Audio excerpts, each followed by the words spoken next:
Hi there, it's Dr. Heyer from Holistic Health, where we use chiropractic, acupuncture, and nutrition to help sick people get well and help well people stay healthy.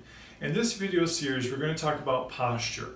There's a very interesting book called Stand Taller, Live Longer, and it's interesting how it correlates health and posture with longevity and a longer life.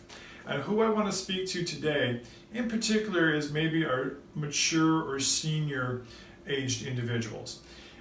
I want to focus on how we age and when we have arthritic conditions and osteopenic and osteoarthrosis, osteoporosis type issues, and how the aging and wear and tear on the bones can actually affect our posture. Or maybe it's the other way around. Our posture puts more stress on our musculoskeletal system so that it ages faster than maybe it could or should.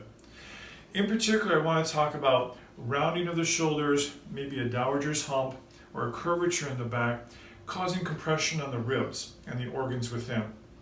I had a conversation with a patient a couple days ago who is very much rounded in the shoulders, and he mentioned that, well, he's an older individual. He'd mentioned how he's having issues with breathing and has heart issues and issues like that. Now, I'm not saying bad posture is going to lead to heart disease, but if you think about the mechanics for a second, if we're compressed and not allowing our rib cage to expand, we're not allowing for a full breath on inspiration.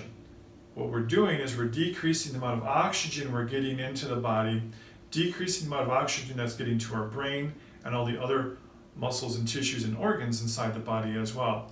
We're also compressing the heart. So when an older individual or even a younger individual has excessive rounding of the shoulders or a curvature in the back, you're actually putting pressure on the heart. Instead of having a lot of room for the heart to beat, by compressing that space, you're actually minimizing how the heart can do its function as well. And there's actually some interesting research that's showing that this is the case. So if you or someone you know is having postural issues, or you think your posture could be part of not only having back pain, neck pain, and issues like that, but could be affecting other aspects of your health, give us a call, shoot us an email, respond to this Facebook post, and let's see if there's something that we can do to help improve your health. Have a great day.